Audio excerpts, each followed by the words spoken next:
This video is not intended for beginners at yoga. Also, people suffering from high blood pressure, circulatory disorders, or heart disease should not follow this video. Whilst every reasonable effort has been made to ensure that the content in this video is safe, because I cannot be in the room with you, the responsibility for participating in any exercise or individual activity rests with you. If at any time during this video you feel any unusual pain or discomfort, you should stop exercising immediately. Hello and welcome to this video about Virabhadrasana III or Warrior 3 posture. Sometimes Warrior 3 is known as Tolasana, the scales or the balance also. There's another video about Warrior 3 in this collection for the 30-day Yoga Asana Challenge, but I thought I'd do another one with a slightly better lighting and also a slightly different sequence as well. And this one will flow Virabhadrasana 3 in with other postures, Virabhadrasana 1, Warrior 1, and also Tolasana, both of which postures also feature in the 30-day Yoga Asana Challenge and have their own videos. Just as a very brief introduction to Warrior 3 in this video, I will say that as with all postures, the Sthira Sukham Asanam applies to Virabhadrasana 3. And all of the sthira, the strength, the steadfastness, the anchoring within the posture is all in the back of the body, the back of the shoulders, the back of the ribs, the back of the waist, the lower back, the gluteal muscles, the back of the raised leg. Of course, the supporting leg will have to be working, taking a certain amount of effort, but the mainstay of the strength of the posture and the layout part of the posture as we lay the body out parallel to the floor in the balance is in the back of the body. And the softness, the openness, the sukham is through the front of the body. Front of the chest should be open, front of the spine lengthening, front of the hips opening, and the front of the thigh opening as well, so that there is freedom to move without quite a strong sense of space between the spine, the pelvis, and the bones of the legs. We won't be able to come into Virabhadrasana 3 very easily. It is a strenuous posture, and it does take practice to get used to coming into it with facility. But we need to allow each part of the body to work independently and to move independently whilst being united with the movement of the whole of the body. So the spine should have a level of independent movement, the pelvis a level of independent movement, and then the thigh bones a level of independent movement, rather than crunching them all together. When we apply the strength that we need for the posture from behind, we're able to maintain that needful independence between these regions of the body, whilst at the same time allowing them to integrate and work with a unity and a wholeness, which is of course the yogic aspect of the posture. Virabhadrasana 3 is as well a practice that really holds us in the present. It really fastens us to the pivot point of the present, which is represented symbolically through the foot engaged with the earth beneath us. And then we lengthen our trajectory out behind us and in front of us. But unless we're really focused on the present, right where we're standing at the moment, we're going to find it hard to maintain this posture. And it's true of our lives as well. Unless we're really focused in the present, we're going to find it hard to live with the past often, and also to prepare well for the times that will of course come. But in the meantime, we're living now, and that really needs to be our focus in order to fulfill the purpose of our own lives. Let's have a look at Virabhadrasana 3. We're going to begin by lying on the mat. We'll work to open the front of the hips and the thighs at the same time as lengthen and mobilize the spine, and aiming to feel a sense of connectedness between the lengthening and opening of the front of the spine with the opening and the lengthening through the fronts of the thighs. So initially, let's come onto the mat. Give ourselves a moment to connect with our bodies and also to connect with our spines ahead of flowing the practice.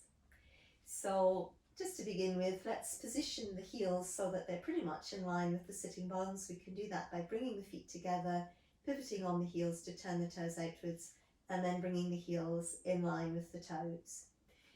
We'll put a little bit of space through the spine as well. We can lift the hips up and then replace the pelvis to the mat, balancing the weight of the hips out right side, left side. We can lift the ribs up and away from the mat, lengthening the waist out of the hips, bringing the ribs against the mat again, balancing the weight of the rib cage out right side, left side. Let's support the weight of the head with the hands and lengthen the neck from between the shoulder blades through to the crown of the head, and then let the arms rest by our sides.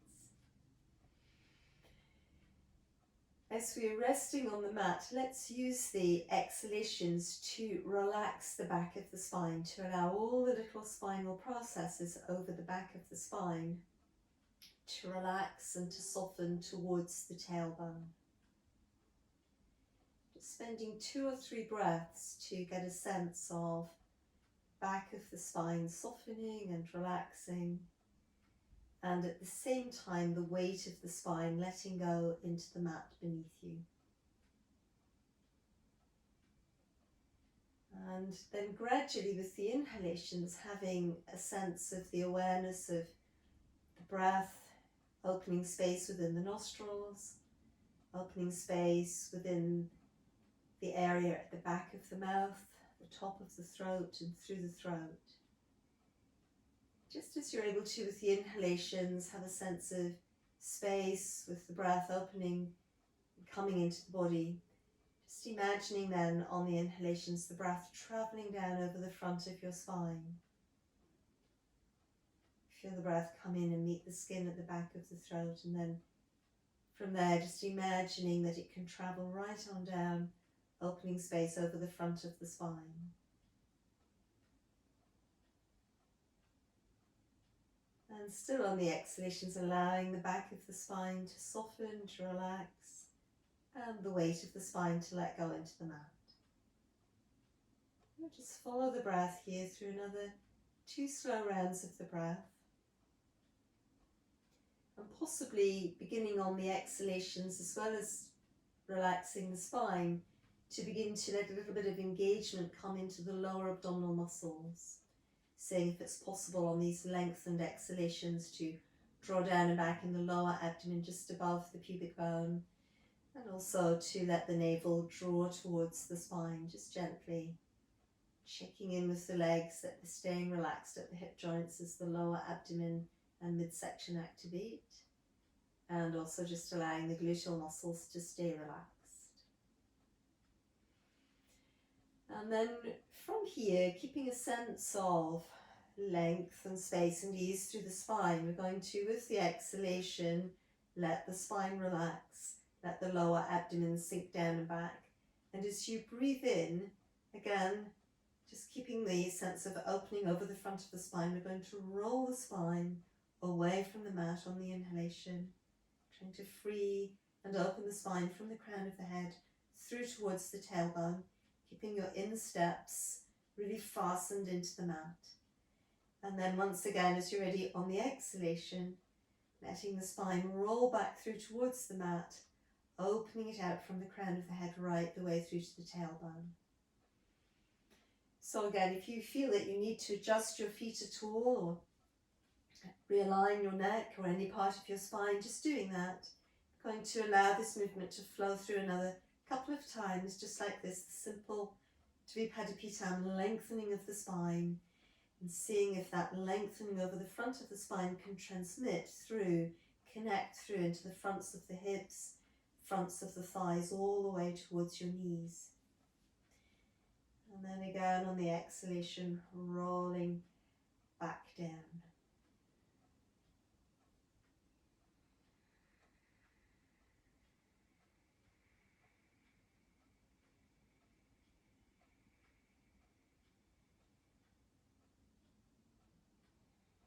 Now then, this next time as you roll down towards the mat again, we're going to add in another movement, and that's going to involve simply, as we breathe in now, lifting the legs up, first one and then the other, hugging in underneath the backs of the knees, and as you breathe out, hugging the thighs towards the abdomen, breathing in to roll the lower back into the mat again, breathing out to ideally one at a time bring the feet back through towards the floor and the heels in line with the sitting bones, seeing if you can engage the lower abdomen in the midsection, and then once again with your inhalation, just seeing if you can visualize your breath flowing down over the front of the spine, seeing if you can connect the lengthening through the front of the spine into the hips, on through into the thighs, on through into your knees.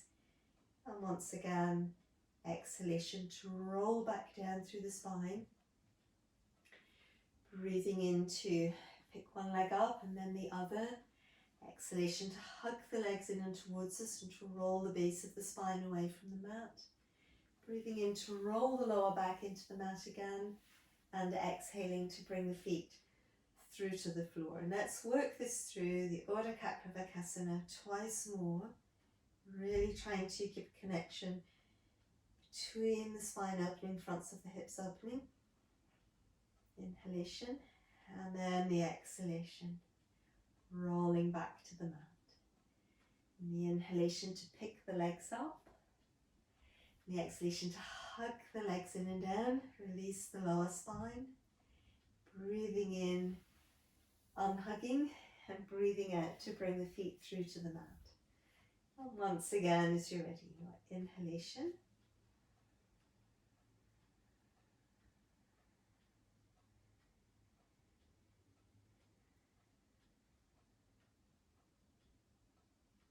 And the exhalation.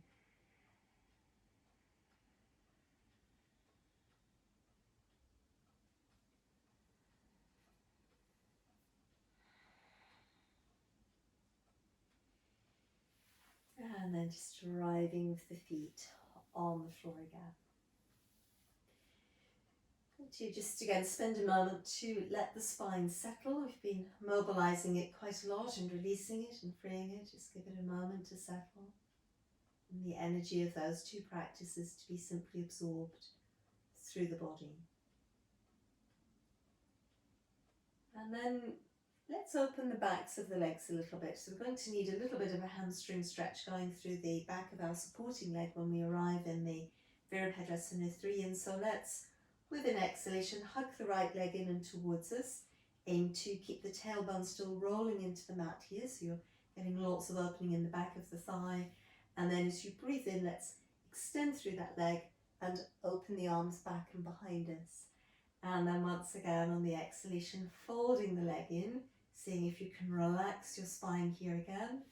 Breathing in to keep the tailbone in contact with the mat.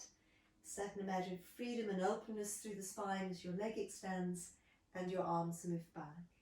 And let's work this through another 4 rounds of the breath. So the exhalation, to hug the leg in and down. And as you breathe in, try to connect, opening through the back of the leg from the first position into the fullness of the second position. And the exhalation. Once again, as you're ready, an inhalation. And then again, your exhalation. And last time, breathing into the full position. Aiming to keep the spine in the back of the rib cage in contact with the mat. Exhalation to fold in and down. And then gradually transferring to the other side. So 6 rounds of the breath in this version of Supta Padangusthasana. And on the first round, we're really concentrating on opening the back of the leg, and we still need to do that here. Let's bring a little bit more focus as well to releasing in the upper body as the arms are going back. See if it's possible to use your breath coming into the body to create space between the ribs. And seeing as well if your shoulder blades can keep anchoring down the back beneath you. And then once again, your exhalation to hug the leg in and towards you. to really relax your back and relax your spine. Let the arms sink down into the shoulder joints. And then as you're breathing in, keeping the tailbone down, opening the spine, but also seeing if you can free up around your rib cage, keeping the shoulder blades moving down the back, and then breathing out to come through again. And this upper body position that we're trying to free up and release and work with, quite a specific placement on the shoulder blades, again, is something that we're going to need as we come into the fullness of the Virabhadrasana III practice. So 2 more breaths to go here. Inhaling into this long open position. Exhaling to fold in and down again. And then this last inhalation. Lots of space through as much of the body as you can manage. And then exhalation, folding in and down. Let's from there slide the legs away from us, so let the legs roll outwards and inwards 2 or 3 times at the hip joints, just to release the pelvis. And wobble the hips on the mat 2 or 3 times. You can shimmy the shoulders and the ribs gently, and rolling the arms inwards and outwards at the shoulders 2 or 3 times. Let's release the neck gently, side to side, gently and slowly. And then just as you're ready, we reach a stretch upwards, reach a stretch downwards, feeling the muscles engaging again, all about the spine, through the back, into the arms, into the legs.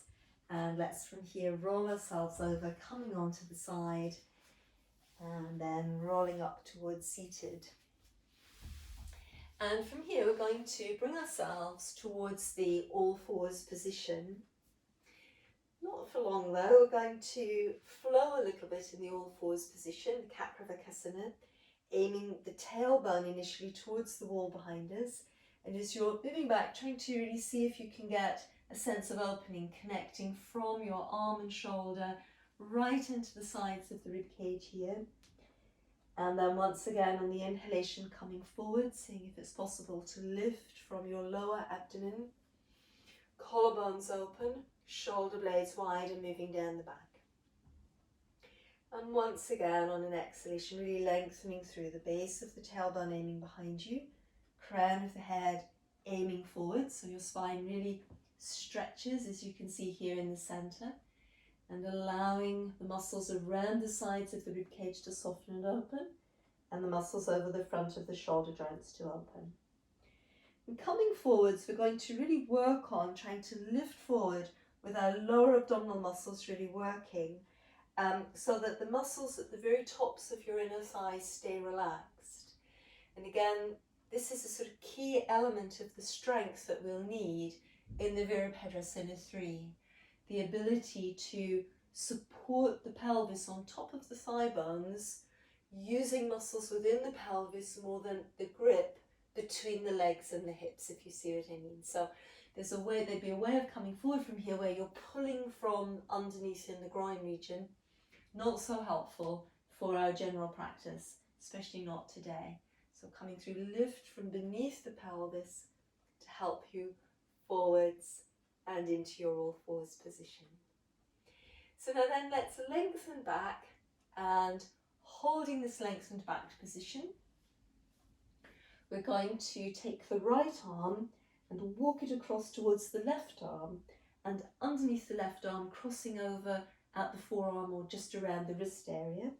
We try to keep our head tucked into between the arms, and the head and neck will have to go a little bit towards the left side as well.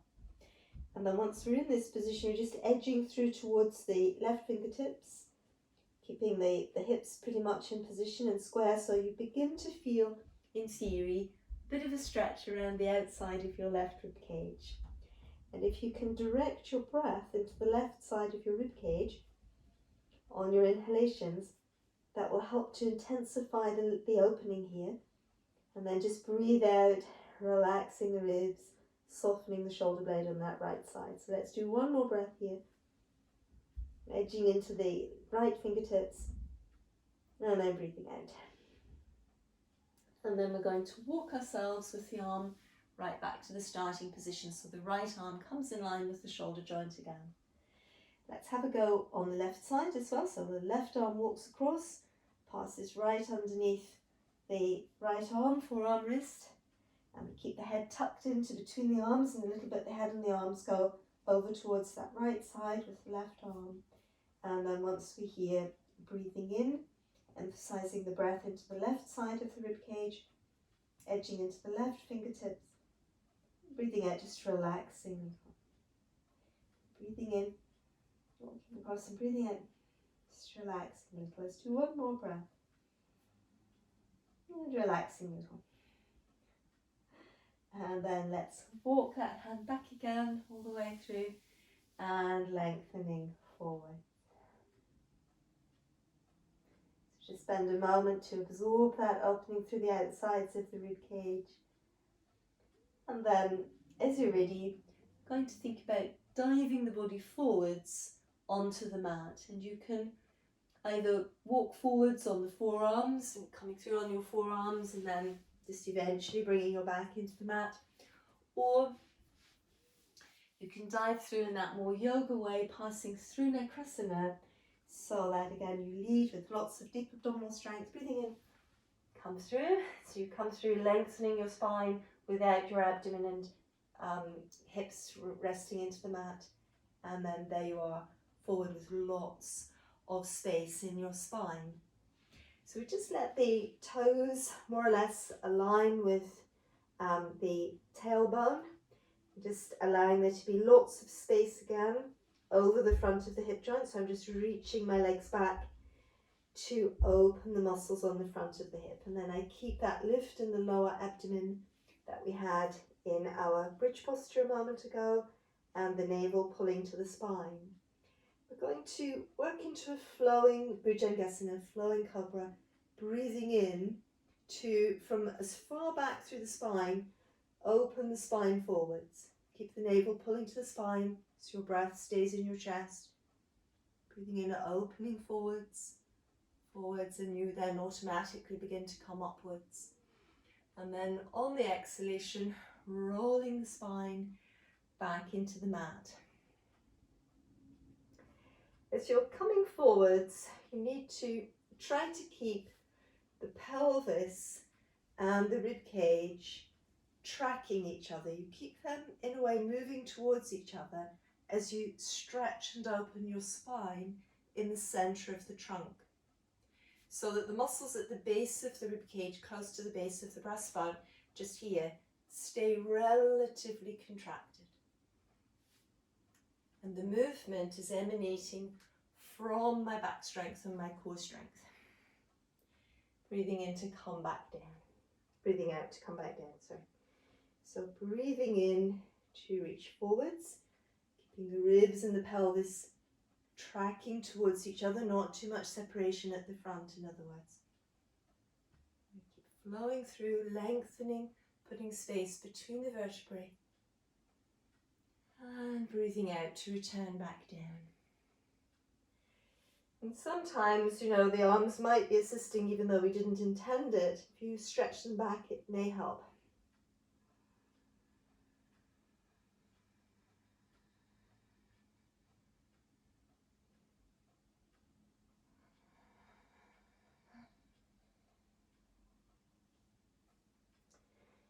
And then we'll do one more Bhujangasana, but this time we're going to hold the position a bit. So as you're holding the position, again lengthen in. See if your back muscles can do most of the work of lifting you. Coming all the way through. And as you hold the position, you can, with your exhalations, let the pubic bone anchor into the mat. Pull the navel to the spine and squeeze in at the base of the breastbone. And breathing in, you can open space over the front of your spine again. Breathing out, you can relax the back of the spine and anchor the pubic bone into the mat. So it's that same breathing pattern we had at the start.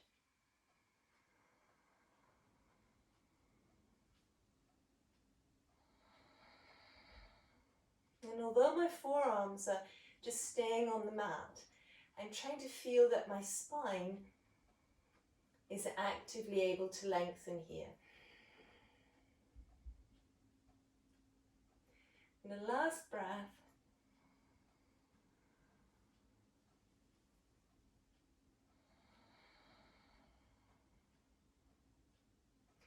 And then let's, on an exhalation, just roll the spine right back through to the mat and letting the forehead rest on the hands, and the heels can roll outwards. We'll spend a few moments to let our exhalations really lengthen. And just softening the body, letting go.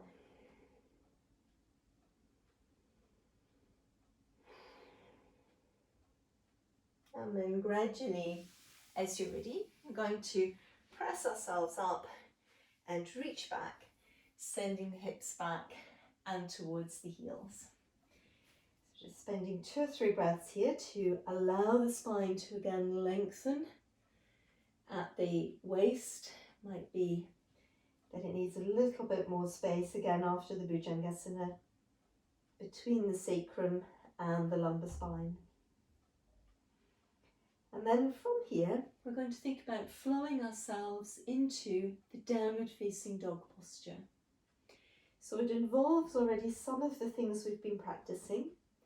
As we breathe in, coming forwards towards the all fours, see if you can come forwards, leading with the strength in the lower abdomen. Letting your collarbones be nice and broad and open as you get into this all fours position, and your shoulder blades directing down towards your sitting bones. We breathe in, tuck the toes under, and then we aim to hover the knees away from the floor by lifting the muscles in the lower abdomen so much we hover away. We keep the arms or hands pressed into the mat and opening back, using your core muscles to lift your pelvis back and up, bringing your sitting bones right above your heels, stretching through the muscles in the outsides of the rib cage, shoulder blades moving up your back. Let your pelvis and your rib cage keep tracking towards one another whilst your spine lengthens through the center. Breathing here, ears and arms in line. Breath diving back into the depth of the back of the rib cage. Exhalations powerfully pulling up in the lower abdomen, navel pulling to the spine. Letting your spine relax, but feeling that your trunk is working around your spine to support it lengthening. Arms and the legs the same, they're working to support the lengthening of the spine. From here, as you're ready, we're going to breathe in and step the right foot through to between the hands. So as we do this, ideally we try to keep a bit of pull back at the pelvis. So breathing in and then breathing in, breathing out. The leg needs to come through. Of course, the hips gradually come through, but try to keep them back initially. And then before we bring the weight down into the back leg, what's usually very helpful to do is to lengthen both knees in the opposite direction. So feel that your thighs are in line with your hip joints. You lengthen both knees in opposite directions and bring that back knee down. So now just check on the front leg that you've got that front knee, right knee above the right heel. And then from here, we're going to let our body move forward a little bit to really work into this lengthening and opening on the front of the left hip, and then move back a little bit. So we move forward a little bit, and then back a little bit. What tends to happen is people push a lot into the hip joint and pull back from the hip joint, push into the hip joint. What I'm actually doing is, as I move away from the more intense opening in the front of the hip, is that I'm lifting my pelvis back, and then my thigh automatically follows because it's attached to the pelvis, obviously. And as I come forward, I'm tucking my pelvis under, using my lower abdominal strength to help me open that front hip. And I'm coming back, I'm lifting my pelvis back a little, using my lower abdominal strength and the strength around my waist. Coming forwards, I'm tucking under to really get that opening again. And it could be that this low position is a little bit too much for you. You might be more happy here, releasing forward and then back. But again, see if you can keep the movement coming, from the pelvis, not just push into the hip joint back, because that's part of why it feels so tough, I think, for a lot of people.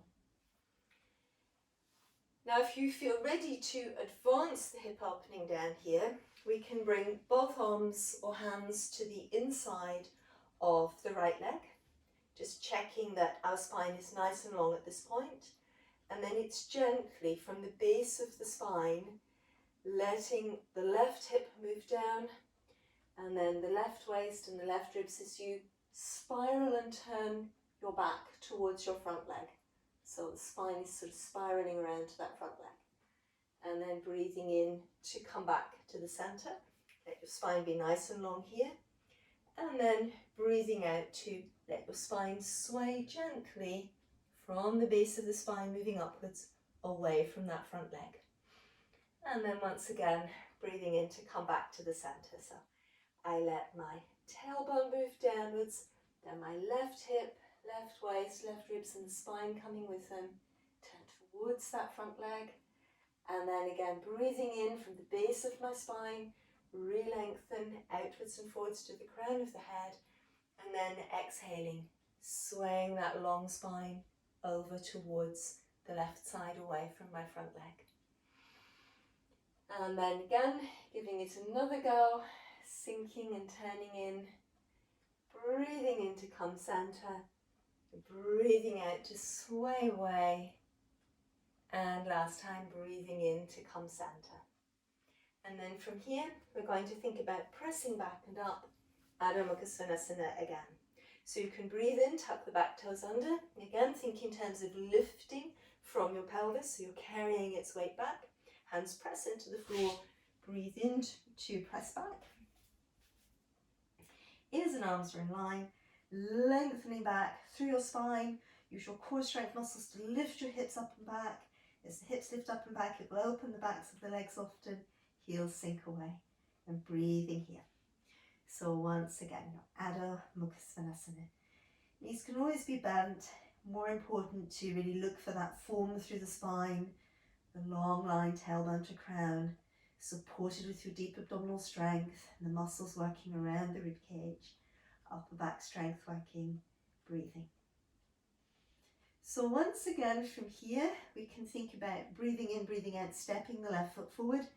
If you feel that's a little strong, pass through into your all fours, exhalation, and then breathe in to bring the leg through after that. But if you're feeling confident and strong, breathing in, reaching back, breathing out, your leg comes through. Then as well, just with the legs, thighs in line with your hip joints, open one knee forwards, one knee back, and bringing that back knee through to the mat. Then again, so we're here, and we let the weight move a little bit forwards, opening the front of your right hip now, and as you breathe in, releasing back. So coming forwards, just seeing if you can use strength in and around the pelvis to help you. And as on the first side, as I said, you can always be up here, moving a little bit forward and back. Just checking in with the weight of your front knee, that it's above your front ankle and not way forward of the front ankle. Just check that. Keep that front knee, from being overstrained. And then, if it feels comfortable, coming into the next position, or otherwise stick with one of the other two positions where we've already been. And on this side, it's going to be tailbone sinking downwards and towards the right, and the right hip following, right waist, right ribs, turning towards that front leg. And then again from the base of the spine, unspiraling the spine, lengthening forwards. And then from the base of the spine, this long sway through your spine over towards the right side. You feel, again, an opening a lot through the inside of the hip here. And then breathing in back to the center. So once again, letting your spine lead this movement, tailbone, and then your right hip down, right waist, right ribs. And then once again, flowing out, thinking about how your spine is mobilizing, and then breathing out to sway away. We're going to give this one more go in both directions. So again, spine long, and then the right hip, right waist, right ribs move down, and then coming through again, lengthen your spine, and then swaying to that other side, and breathing in back towards the center. So from here again, moving back and up, Adho Mukha Svanasana. So you can, of course, come back in two movements from here as well. Breathing in, you pass through to your all fours, then figure out where your arms and hands are, and breathing out to step back, press back.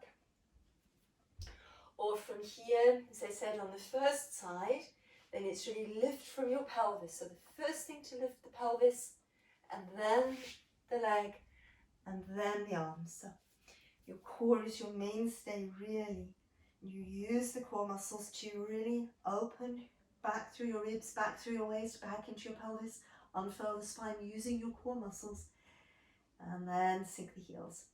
And through your upper back, the shoulder blades should be the points of the base of the shoulder blades directing towards your sitting bones.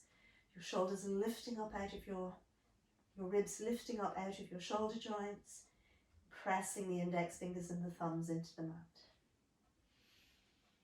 And then as you're ready, with an exhalation, letting the knees come to the floor, hips go back to the heels, and we'll relax here in the child a few breaths. If the head or neck feels uncomfortable here, or if you can't get support for the head in the child, just stack the fists underneath the forehead so that the neck is supported. And breathing.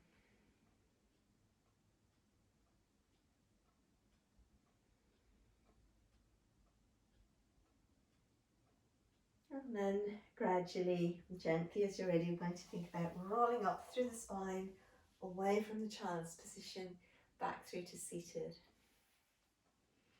From here, we're going to bring ourselves right up to standing and thinking about preparing now more closely for our Virabhadrasana III posture.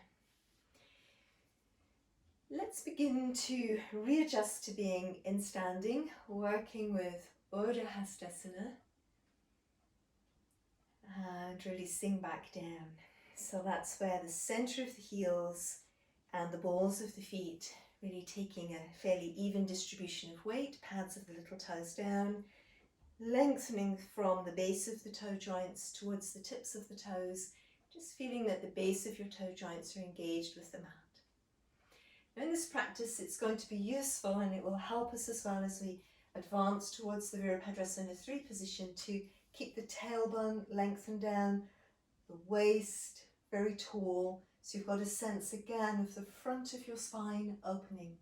This time it's opening up and away from the base of the spine and away from the weight of the pelvis. And sometimes the hips tip forwards, causing the back of the spine to compress a little bit, trying to keep the front of the spine open but not too open, and also the back of the spine lengthened and lift into the crown. And this is again where we're going to try and aim to feel an independence of the spine, pelvis and legs. So feel the lift through your spine supported by your back and abdominal muscles. Feel the pelvis lifted away from the tops of the thigh muscles using the strength in the lower abdomen and in the midsection. And then drawing up through your thigh muscles at the front and the back, lifting up through your gluteal muscles as well.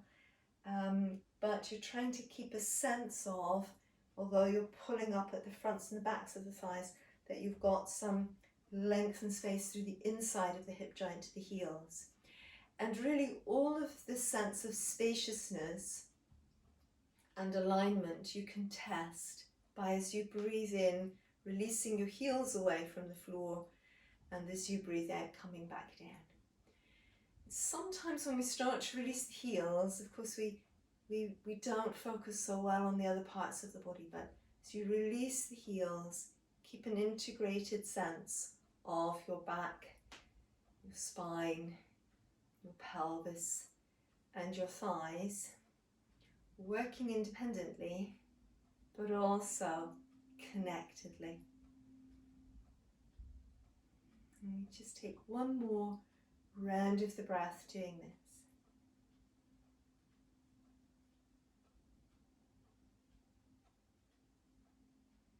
And as you come down this time, work to hold on to the strength and the engagements and the lengthening through the body that you've been working with. We're going to transfer the weight over towards the right side. Keep this lift in space over the front of the hip and the front of the thigh. Transferring the weight onto your right leg. Let your right arm lift up. Going to release the left leg behind. Keep lifting your pelvis tall. Opening the same arm as your working leg off to the side. You might be able to raise this leg. So again, as you're here, see if you can work through your cobra strength, releasing and opening space through your spine here, growing nice and tall. Keep your back muscles working, and keep the ribs and the pelvis tracking one another. Good. Breathing and breathing out to release again. So it's the fig tree balance. I'm going to do the same thing to the other side, and what can often be helpful is just to revisit your starting position, your essential setup position. Coming down again, keeping the space between the thigh and the pelvis and your spine really lifted. Same arm as supporting leg, so the left arm lifting up this time, shoulder blade drawing down the back. Releasing the right leg. Opening over the front of the hip, keeping the spine really tall. Same arm as working leg, moves off to the side, so the right arm this time. And then again, trying to lengthen your spine in the center. So you might be able to release the toes of the right foot away from the floor. Keep growing really, really tall. Breathing, breathing. And as you're ready again, releasing, letting go. So we're just relaxing a little. And gradually drawing through to the sequence where we're going to include the Virabhadrasana III position. I'll just quickly demonstrate that series. So we'll be more towards the front of the mat. And again, from this Urdhva Hastasana position, we're going to keep the weight a little bit forward on the front leg as we open the back leg and then lunge in the front leg and position the back leg into the Virabhadrasana I position, which I'll talk us through when we get there. So again, it's essentially your cobra back and your cobra abdominal strength, Virabhadrasana I. And then we'll pass through into Namaste at the same time as we lengthen our back forwards. And this transition comes a lot from working here. Rather than that the arms are pulling the back into that position, you need to use your core muscles, shoulder blades wide and moving down the back. And then here we need to use the abdominal core strength in the pelvis to pivot the pelvis over the front hip, to bring this right sitting bone over the right heel. And I'm using the strength in the back of my body, back of waist, lower back, gluteal muscles, back of leg. And then my arms move forwards, shoulder blades are wide, and they move down the back. So the front of my body is open and long and released, but the back of my body, shoulders, waist, hips all working. Then that back leg will come down. We can pass momentarily through Virabhadrasana I again. Sweep the arms down and back. Lots of space. Through the shoulder joints, you might make reverse prayer. You might just fold your arms here. And then legs strong, squaring the pelvis up and lengthening forward, spine really long. So usually to really maximize lengthening the spine, we need to bend the front knee at least a little, all the way through. We'll release the arms forwards from there, hands to the mat, shuffle that back leg back, breathe in, breathe out and reach back, Adho Mukha Svanasana. And then from there we can walk forwards. And then from there we can roll back up. So that's the little sequence, and we've prepared everything ahead of this in the practice that we've been doing. And let's give it a little go. So just check when you come into your Virabhadrasana III, you need quite a lot of space in front of you. However, you also need quite a lot of space behind you. So try to check that you've got enough space. It's sometimes tricky, especially when we're exercising at home. So, connecting again, length and breadth and depth of space that is the body. Allowing with the exhalations the back of the spine to soften, tailbone sinks down, and allowing with the inhalations lots of space to open up over the front of the spine. Just feeling that our feet are firmly grounded, strength lifting up through our legs and hips, pelvis supported. So one round of our Virabhadrasana and lowering, keeping the space between the spine, the pelvis and your right thigh. We're going to breathe in, release the left leg, keep the weight over the front heel, lengthen back through your left leg, and then bringing it to the floor. So that back heel comes down more or less in line with your tailbone, and the back foot is angled so that your outside edge of your back foot rolls into the floor and the arch lifts. Pull up through the thigh muscles in both legs, lift the kneecaps in both legs, and wrap the thigh muscles around and around. We more or less square the hips up to the mat in front of us. They won't be absolutely square. Once again, lifting from the base of the spine, trying to track the ribs and the pelvis towards one another, reaching up. Virabhadrasana 1. So breathing. Inhalation, lots of space over the front of the spine. Exhalation, allowing the back of the spine to relax. Keep your core strength muscles working and your leg muscles working. So now as you're ready, on your next exhalation, letting the hands come through to the heart center and working between the base of the ribcage and the pelvis to bring you into a long, long lunge. From here, you need to actively lift your pelvis upwards and forwards to bring the weight of the hips over your supporting leg, squeeze in the gluteal muscles behind you, lengthen your spine out of your hips. Arms can come forwards, shoulder blades drive down the back, or if you haven't got so much space, send them out to the sides. So the back of your body working, front of the body opening in the layout part of the body. Then we bend the front knee again, reach into the back leg, bring it back down, pass through Warrior One again, extend your front leg, pull up powerfully through the thigh muscles, front and back, both legs, sweep the arms down, round and back. Fingertips meeting, reverse prayer, elbows pull back, or folding the arms behind you. Open the front of the spine again here.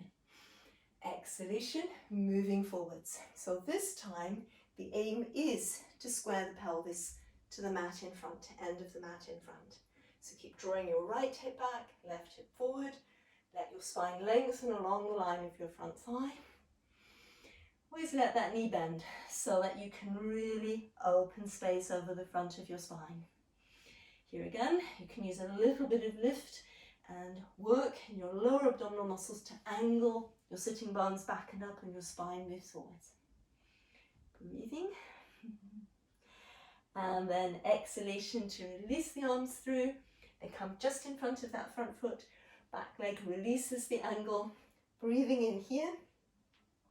And again, my lift is going to come from my lower abdominal muscles. I'm lifting my pelvis here, lifting the weight away from my front leg before I activate the front leg to step back. But I'm also activating my upper back strength before I take the weight off my front leg. Breathing in, breathing out to press back. Here I am, again, Adho Mukha Svanasana. So, usually, this feels like a strong posture, but after all the other work we've been doing, it feels like a kind of repose. Just allowing your body to, again, find balance and equilibrium here, strength and openness balancing up through the posture. Breathing, and then as you're ready, let's walk the feet forwards towards the hands, coming all the way up to that again. And then abdominal muscles nice and lifted. Let's breathe in, roll up through our spines, back up to standing. So it's a challenging sequence, but it flows quite nicely, I think. So let's have a go on our second side. Once again, nice placement through the feet, tailbone moving down, crown of the head moving up, so really got the spine in a nice optimally lengthened position. Pelvis supported from out of the lower abdomen and the gluteal muscles, legs working. And then let's just practice our Urdhva Hastasana again. Breathing in, breathing out to come down, keeping the independence between the spine and the hip and your left thigh. Breathing in here, keep tall and strong through your left leg and hip, reaching your right leg back, lunging in the front leg, and then that leg can go back. If you let too much weight from the front leg go back with the leg that's reaching behind you, it will be hard to balance, hard to get the space we need. Once again, back foot angles a little, outside edge of the back foot rolls into the floor, arch lifts, all the toe joints are down, front leg, knee above the ankle, nice strong placement, even placement through the front foot, pulling up through the kneecaps on both legs and wrapping the thigh muscles around on both legs, pelvis not quite square, but reasonably square, but it won't be quite square. You don't want to overpressure your back knee. Tailbone pulls down, keep using your core strength, reaching up, reaching up, reaching up, shoulder blades wide and moving down the back, Virabhadrasana 1. So breathing here, breath dives down over the front of the spine. Breathing out, let the back of the spine soften, but keep using your core strength and your leg strength. And last breath here. Now from here, as we breathe out, we're going to let the hands come through to Namaste.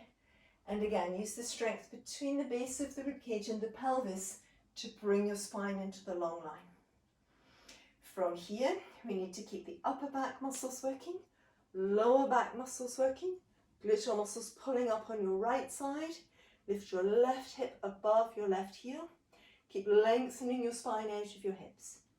Arms may extend forwards, shoulder blades wide and moving down the back. Or the arms might need to go wide, or they might go forward, sorry. So now then from here, keep stretching into your back leg. Let the front knee bend, bringing that back foot down. Lift up, Virabhadrasana 1. Extend through that front leg, pull up through the thigh muscles. Arms sweep down, and back and around. Coming into reverse prayer. Opening again over the front of your spine, elbows point back. And then from here, holding the length through the front of the spine, coming forwards. But again, to maximize lengthening your spine, let that front knee bend. Aim to keep your pelvis now square to the edge of the mat in front of you. So draw your left hip back and your right hip forwards. Breathing here. As you're ready, we're going to breathe in, breathe out. Release the arms through to just beyond that front foot. Breathing in here, begin to lift your pelvis back to activate your upper back strength. So that as you step back, you're ready to take the weight once your foot comes off the floor. Extend through your spine, all the way back and up, shoulder blades wide. Moving in the direction of your sitting bones. Breastbone and spine move together. Ribs taper into the spine. Powerful lift, lower abdomen. Navel pulse the spine, breathing. Just again, seeing if you can find some repose here in the downward facing dog posture. And as you're ready, we're going to just allow the knees to come through towards the mat. Relaxing again into the full child. Pindasana here. Supporting, if it feels better, the head with the hands, but otherwise simply relaxing.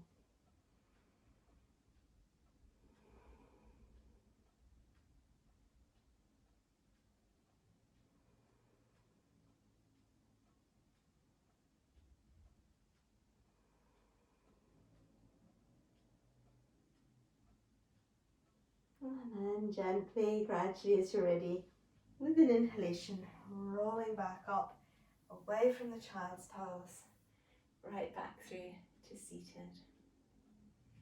Let's come onto the mat to rest after that strong karana of postures there. Just bringing ourselves through, rolling down through the spine. You can think here about coming into the Supta Baddha Konasana position. Just allowing your spine to be nice and lengthened, just positioning the hips and the ribs and the shoulders so that you can be. Soles of the feet can come together and send the tailbone under. You can sweep the arms around so that you're just crossing over the wrists above and behind the head. Extend through the elbows, draw the shoulder blades down the back. Press your feet together, stretch between the tailbone and the crown. Squeeze the muscles at the base of the breastbone so that as you reach towards your tailbone, reach towards your fingertips, your spine stretches in the center. Rolling back down and just releasing the arms into a parallel position, breathing there. Just relaxing and spending a few moments in the Supta Baddha Konasana so long as it's comfortable. If it feels easier to relax the arms towards the sides, just letting them come through there. And again, as soon as you feel ready, releasing the butterfly position from the legs and either just allowing the knees to relax in towards each other, or so long as it's comfortable, letting the legs extend away from you and the knees and the toes rolling outwards. Spending a few moments to relax in the Shavasana or in the Supta Baddha Konasana. Allowing the mind and the body to revisit the practice of the breath on the inhalations, opening space over the front of the spine. Just observing any sense of greater openness or energy that accompanies the breath or that flows through the spine. And with the exhalations, again, allowing the back of the spine to soften, to release, to let go towards the tailbone. And again, just noting any sense of greater ease through the spine, any sense of length through the spine, and any greater capacity for the spine and the body to relax into the support of the earth beneath them. Just letting go and being. Just gradually allowing the body to be at peace and at ease. And allowing the body to simply receive the breath on the inhalations. With the body at peace and at rest, feeling how the body lets go of the breath on the exhalations. Releasing what's no longer needed back into the space beyond.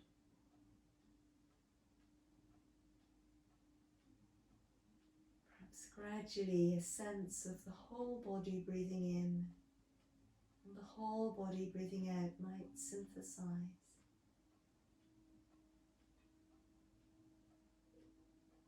Just feeling the body completely relaxed, completely supported. And the flow of the breath moving easily in and easily out.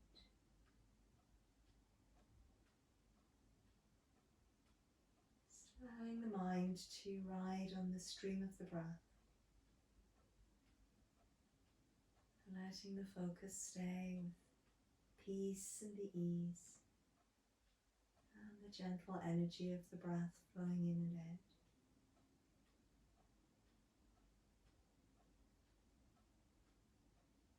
Spending a moment to observe the energy levels through the body at present. Spending a moment to observe the energy levels through the mind at present.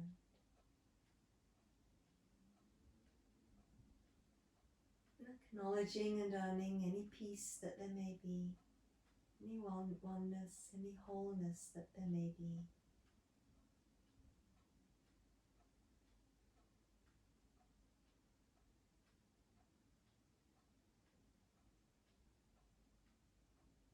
And then gradually beyond the breath, becoming aware of the body again.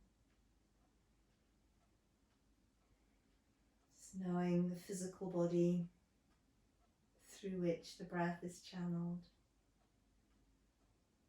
Gently and slowly letting the breath adjust towards something more suited to movement and activity, and bringing some movement and activity back into the toes and the feet and the fingers and the hands.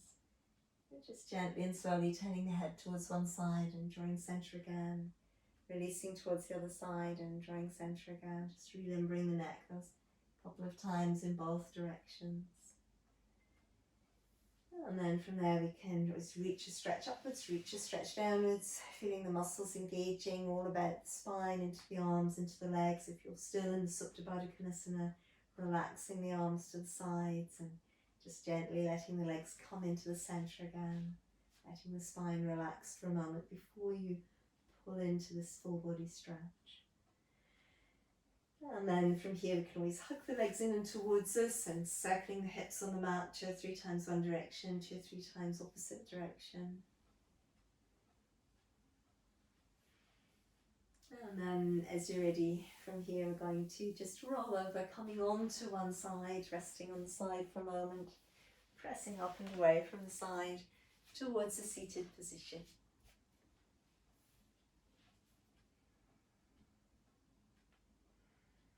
Om Shanti Namaste.